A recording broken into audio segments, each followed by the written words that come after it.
Welcome to the motherfucking relay. We're covering today's top boxing news. Okay, we'll start with this. Late yesterday, south of the border, former WBC Super Bantamweight champion Yamileth Mercado managed to get herself back in the winner's bracket, forcing a referee stoppage against Flor Rodriguez. And I said as much could happen. In effect, getting herself back in the winner's bracket for the first time since dropping a decision to Ellie Scottney in the previous year, losing her green and gold title in the process. It's almost like she timed her return right on time for Ellie Scottney to be leaving the division and, in effect, dropping all the belts. Hitting the reset button on the entire Super Bantamweight division. It's important to note that Yami's fight yesterday was fought at featherweight, not Super Bantam. Though given the opportunities that are now created at Super Bantam, I anticipate that Yami may move back down. Sporting a professional record of 25 wins with 4 losses and no draws, 5 knockouts, having never been knocked out in 29 professional bouts. In the last set of updated ranked standings via the World Boxing Council, Yami was ranked at number 2, with former champion Mayeli Flores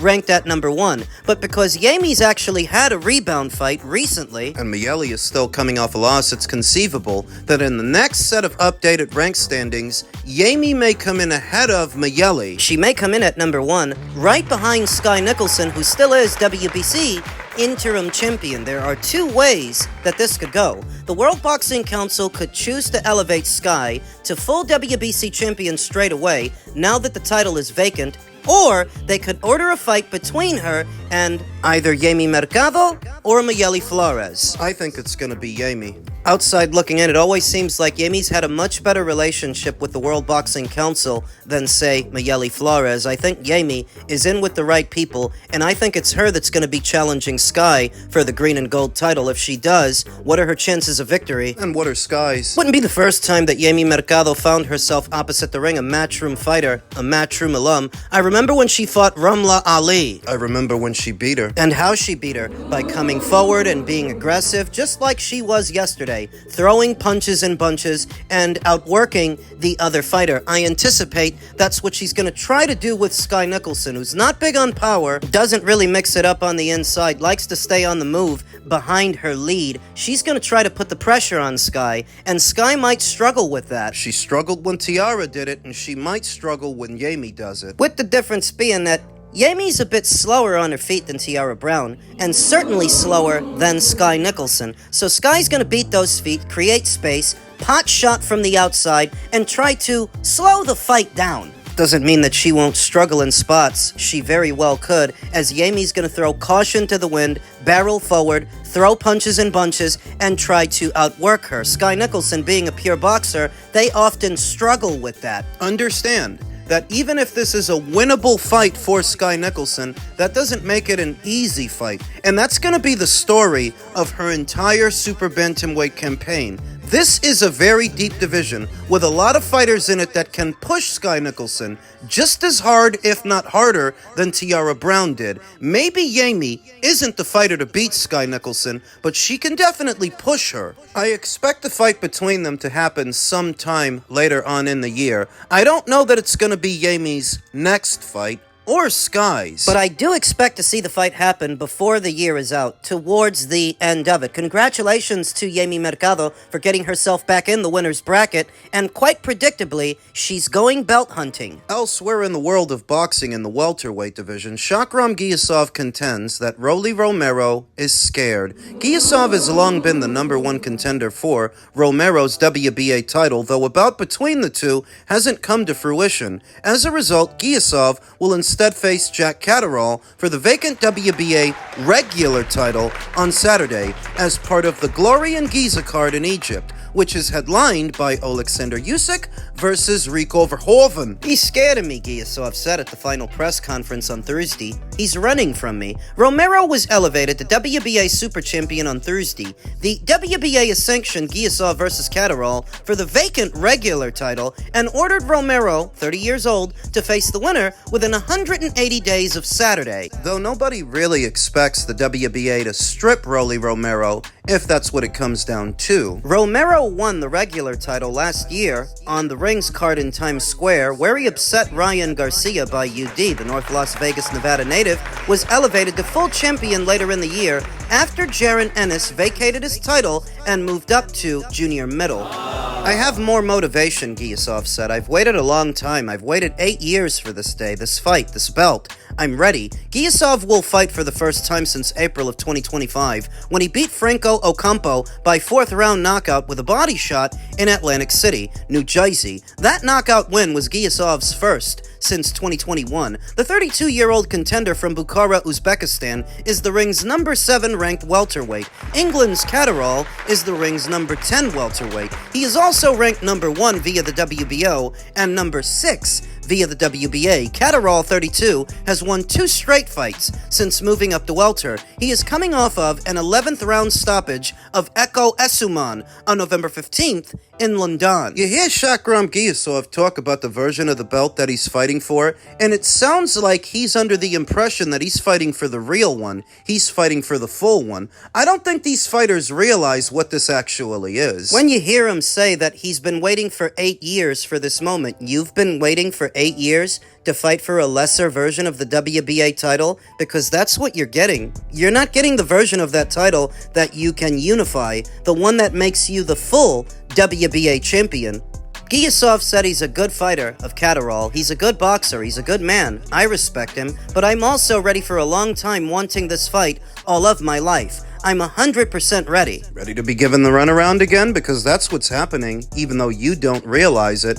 All they're really doing by giving you that version of the title is enabling themselves to order you to fight somebody else. Because that's what might happen in 180 days. You can't trust them to do their job when they already ordered the fight between you and Rolly back in October, and they didn't follow up. They didn't follow through. They even let Rolly negotiate with other people. So how are we supposed to trust that 180 days from Saturday, they're going to do the job they already didn't do?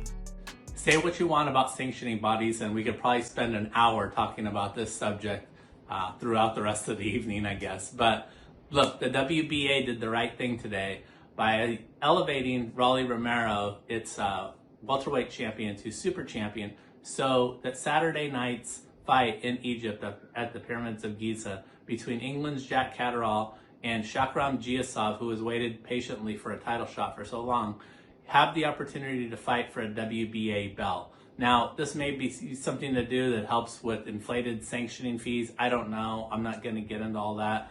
But the bottom line is that Giyasov has been waiting for Rolly Romero to fight him. He's been in mandatory position, and it hasn't happened. Rolly, I've talked to at length. You know, he's sought out the bigger fights. He's pushed for perhaps a rematch against Ryan Garcia, showdown with Devin Haney, and other guys, Conor Benn being included. It hasn't worked out. He sought those bigger fights, and he has not wanted to fight, let's be honest, the lesser name in Giyasov. But Giyasov is undefeated. He wants his title shot, and he's going to get it now Saturday thanks to the WBA. So look, sanctioning bodies did the right thing in this case. Let's give them credit. Let me ask you this. The question that I have is, what does Rolly Romero do next? I mean, so many guys have walked away from the bargaining table. You see Lance Pugmire at Boxing Scene trying to put a positive spin on all of this, but there's nothing positive about it. And by putting another alphabet title in circulation, all the WBA has done is enrich themselves and seemingly reward Rolly Romero for not fighting, because it's been over a year since he fought Ryan. The WBA super welterweight champion that has yet to fight a legitimate welterweight, because that's not what Ryan was. The version of the title they've elevated Rolly Romero to, it used to be that you had to rack up something like 5 consecutive defenses of the WBA regular title before you got elevated to super status. You'll remember that's what they did with Gennady Golovkin. He was WBA regular champion, he defended that version of the title about 5 times, and then he got elevated to super, whereas with Rolly, they just did it straight away. He's been elevated 2 times. He got elevated to WBA regular champion after Boots moved up, and he got elevated again this Thursday to super champion, all in between the time that he fights Ryan and now. Because remember, at the time that he fights Ryan, Boots was still in the welterweight division. He was still WBA welterweight champion. They fought for a lesser version of Jaron Ennis's title. Then after Jaron Ennis moves up, Rolly gets elevated, and this past Thursday, he got elevated again. How is this good for boxing? And how do I know that they did all of this to protect Rolly and buy him more time? It's because they didn't need to elevate him. Think about it. They didn't need a regular title to be on the line this weekend. The winner of the fight was supposed to be the mandatory anyway. So what are you coming up with a secondary title to give to these 2 guys? It's so that Rolly can keep his. They're buying Rolly Romero time to either revisit talks for a Devin Haney unification or revisit talks for a Ryan Garcia unification. That's what it's for, and that's why they did it. Because it was never necessary to come up with another trinket to give to these 2 guys on Saturday. That's a booby prize, a consolation. They're giving you guys that belt so that when you don't get the fight for Rollies, you at least have that one. The mandatory process ain't just about fighting for trinkets. It's a chance for lesser-known guys like Giyasov to get known by fighting guys who are known, like Rolly. But if you're gonna protect the guys who are known from the guys who aren't, it defeats the purpose. Then what's the fucking point? Yeah, a lot of people don't know who Shakram Giyasov is, but if you let him go in there and beat the crap out of Rolly, which he would, a lot of people will start to know him. You don't want that to happen because you figure that you make more money with Rolly having that belt than Giyasov, except Rolly hasn't even been fighting. So how does that make sense? And how does any of this make boxing better or the welterweight division more appealing when you're literally preventing the fights that need to happen from happening? And this is why the amendments to the Muhammad Ali Act are needed, the Revival Act that prevents a sanctioning body from mass-producing secondary titles at their leisure. No more regulars, no more interims. No more. 1 belt per division, the way it should be. The Revival Act hasn't passed yet, but it is only a matter of time before it does, and it'll be a breath of fresh air when the WBA can no longer pull these shenanigans and backdoor deals. We back Al. So they can stop littering these weight classes with different versions of the same fucking belt, because that's all they're doing. Elsewhere in the world of boxing, veteran promoter Bob Arum applauds Terence Crawford for retiring on top. Why shouldn't he have retired? Boxing is a dangerous sport. He accomplished everything and made more money, particularly in the last few fights, than he ever imagined. He lives in Nebraska and has Warren Buffett as a financial advisor, so he's put away a lot of money. Why should he subject himself to all that work, preparing for a fight, and maybe getting hurt? You saw it with Marvin Hagler, who rode off into the sunset as well, when he could have made a lot of money. Bob Arum, who also promoted Harvin Magler, signed Crawford in 2011 ahead of his 15th fight and within 3 years guided him to a lightweight title. An undisputed title run at 140 came right after, from 2015 to 2017, followed by a welterweight title run. But after Crawford beat Sean Portier, in November of 2021, he split from Top Rank and fought as a free agent, eventually setting up a super fight against Errol Spence Jr. He stopped the Texan in a July 2023 blockbuster bout for the undisputed welterweight crown. Crawford later signed a lucrative deal with Riyadh Season, beating Israel Madrimov for the WBA junior middleweight title in August of 2024, and Canelo Alvarez for the undisputed super middleweight crown last September. Crawford then announced his retirement in December, passing on a potential run at 160 to become a 5-weight world champion. The fact that we didn't carry him over the goal line, that's unfortunate for us. But it is what it is. That's showbiz, of course.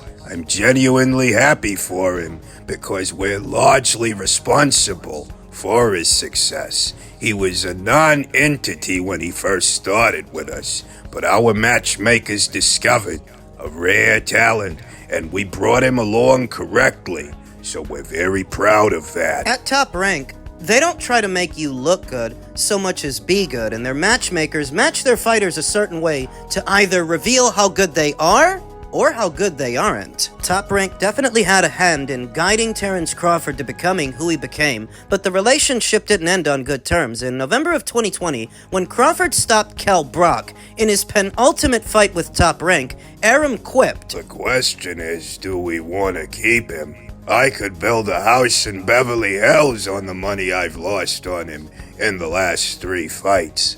He may be the greatest fighter in the world, but hey, I ain't going bankrupt promoting him. The scathing soundbites came during a time when Crawford and Spence were at a negotiation stalemate, and years after Arum decided not to give Crawford a career-defining fight against Manny Pacquiao in the fear of Bud, giving Pacquiao a health-altering beating. Meanwhile, Crawford maintained that pay cuts were out of the question and called for his contractual release. By January of 2022, shortly following the expiration of his contract, Crawford sued Top Rank for breach of contract while claiming racial bias. When the contract was up, he decided not to renew because he felt he could do better as a free agent.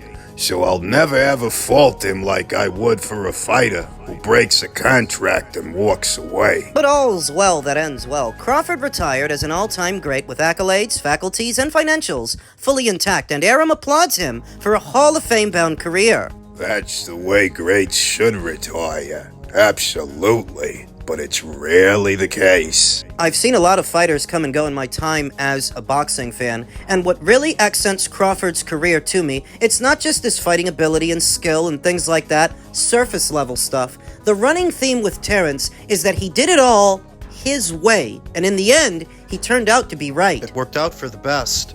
Talking about his own retirement, Terence said, "That's part of boxing. When you retire, you have a lot left in the tank. They always want you to come back. For me, I don't have nothing else to prove and nothing to gain. Therefore, I'm happy I'm retired. My thing is, don't give everything. Leave with something. That way, you have it later on for something else, and I'm happy with my decision." Terence Crawford, an amazing fighter, one of the best I've ever seen, isn't one of those ostentatious fighters that likes being in front of the cameras too much. He doesn't favor the spotlight as much as some other fighters. He's not addicted to it like they are, so he was able to have the fairy tale ending that most other big-name boxers don't get to have, and he did so making a career-high purse. All of the money that he made throughout his career, in tandem with the last few years, he's got more than enough to have retired on, and I love to see him jet-setting, traveling the world, to be at all of these big-time fights, whether it's Inoue versus Nakatani or Usyk versus Verhoeven this weekend. Very much an involved father. That matters a great deal because that's what's going to keep him centered, and that's what's going to keep his eyes on the ball. Not just the future of his own children, but his own, and his ability to provide for them. He's more centered and more grounded than your average professional boxer. Better, too. All of which makes me proud to be a black man and a Nebraskan. What? He's not the fighter that the degenerates gravitate towards. You're not from Nebraska. There is a reason for that. Terence Crawford got to where he got to through consistency and hard work, all of which doesn't appeal to the degenerates that gravitate towards a Gervonta Davis or a Broner. Those dysfunctional fighters with their dysfunctional behaviors, that is more akin to what the degenerates like. They don't like Crawford. The saving grace is he doesn't need them to. In the end, he's come out way better than those two fucking scrubs. I'm happy to see that the recurring theme in Terence's career was doing things his way and retiring on his own terms with his own tact and his legacy and his finances. He is what a lot of other fighters pretend to be.